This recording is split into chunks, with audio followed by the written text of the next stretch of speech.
Hey, hi, hello there, and welcome back to Formula Amateur, where today we are doing the USA race rundown. This race was in Austin, Texas at the Circuit of the Americas. We are talking all about the FP1 session, the only practice session that the boys had, then the sprint qualifying, then the sprint, then qualifying, then the race, and then we have the side stuff. So get ready and let's go.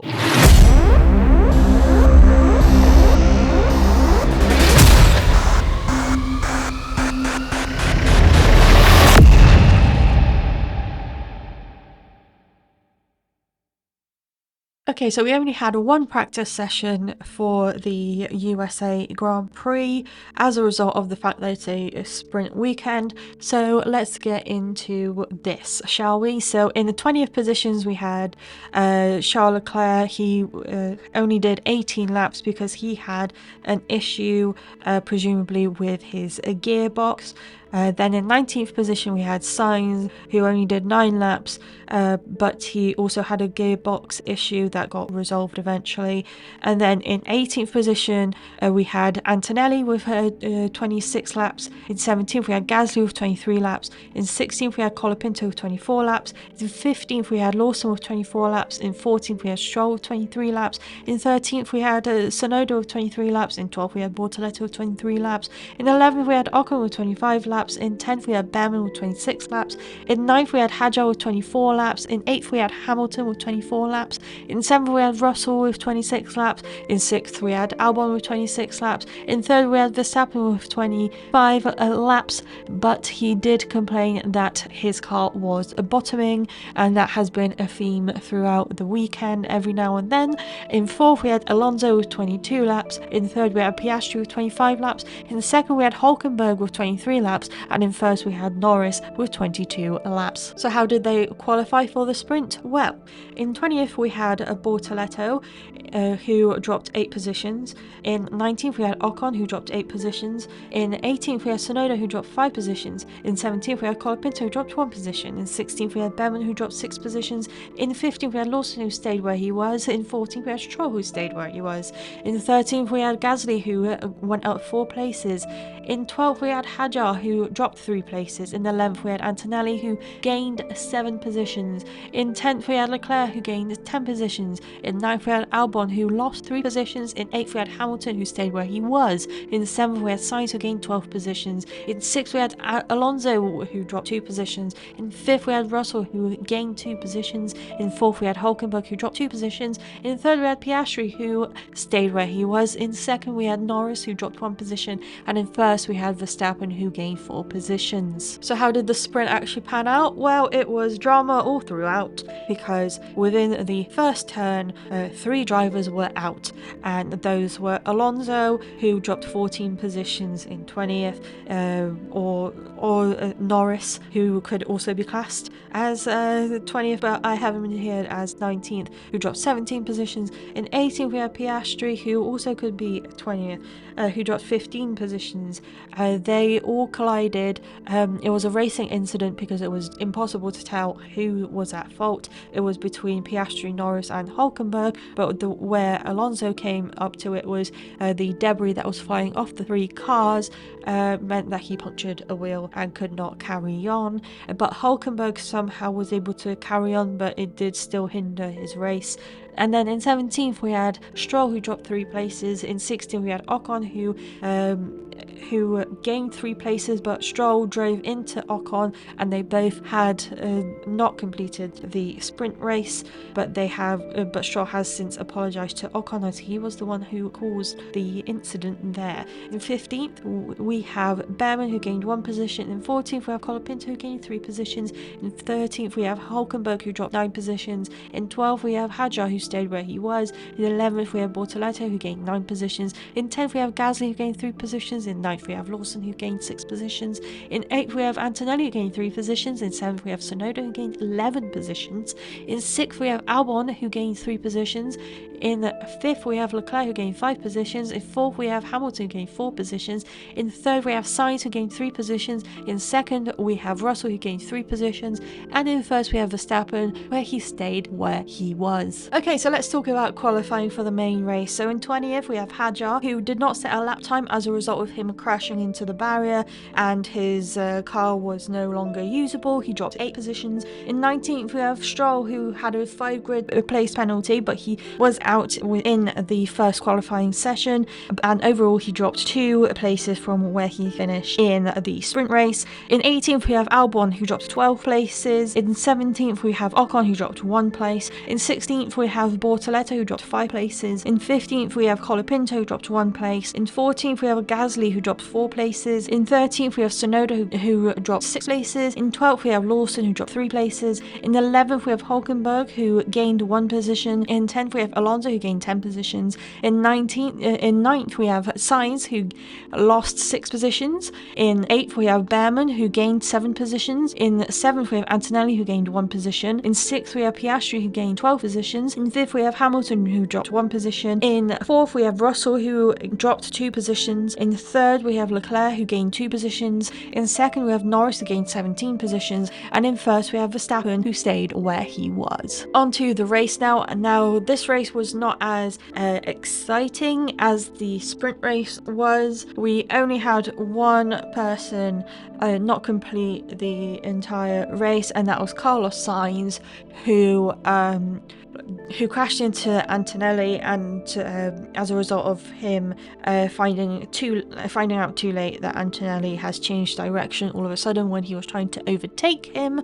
At least that's what he says. So he was the only crash out, and he did receive a 5-place grid penalty for the Mexican Grand Prix as a result, and he dropped 11 places to 20th from where he qualified. In 19th, we have Gasly, who dropped 5 places. In 18th, we have Bortoleto, who dropped 2 places. In 17th, we have Colapinto, who dropped 2 places. In 16th, we have Hadjar, who gained 4 places. In 15th, we have Ocon, who gained 2 places. In 14th, we have Albon, who gained 4 places. In 13th, we have Antonelli, who dropped 6 places as a result of the crash with Sainz.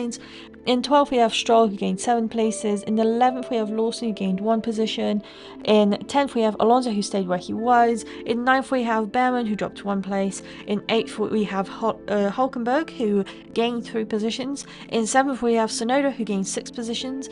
In 6th, we have Russell, who dropped 2 positions. In 5th, we have Piastri, who gained 1 position. In 4th, we have Hamilton, who gained 1 position. In 3rd, we have Leclerc, who stayed where he was. In 2nd, we have Norris, who stayed where he was. And in first, we have Max Verstappen, who stayed where he was. In first, taking another win under his belt and getting ever closer to winning the Drivers' Championship. Will he make it? Will he not? We'll just have to see over the next few weeks. So now let's get into the side stuff, aka let's talk about who won the Driver of the Day award, how the driver standings are looking, and how the team standings are doing. So first of all, Driver of the Day was Charles Leclerc for holding off Lando Norris for the entire race pretty much, because for the first half of the race he was holding him up until Lando Norris overtook him, and he went into the pits then to change his tyres because he was on softs and Lando was on mediums. And then not long after, Norris went in to have his tyres changed when he was running second behind Verstappen, and as a result he ended up a little bit behind, so then he ultimately ended up behind Leclerc again, and just before the end of the race he managed to overtake Leclerc again to be in second place. So, but his courage to hold off a McLaren in what seems to be a much more difficult to drive Ferrari is applauded by the audience. So well done to him.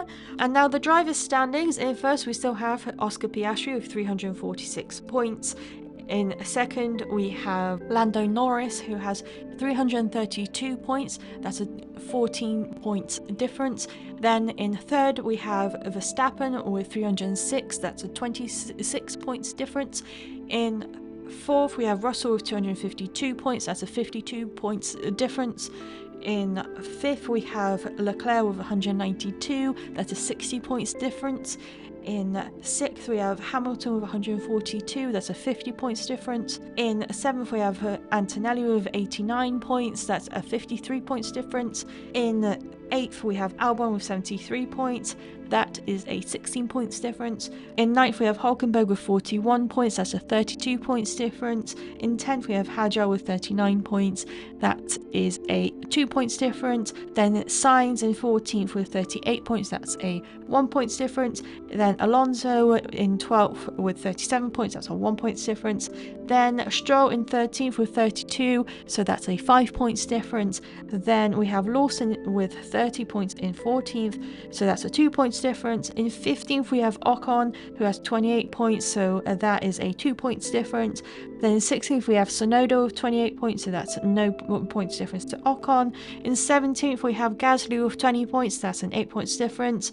Then in 18th, we have Behrman, who has 20 points, so that's no difference to Gasly. And then in 19th, we have Bortoleto with 18, that's a 2 points difference. In 20th, we have Colapinto, who is still on 0, so that's an 18 points difference. And Doohan, as we know, doesn't drive anymore, so he is also on 0, so that's a no points difference to Colapinto.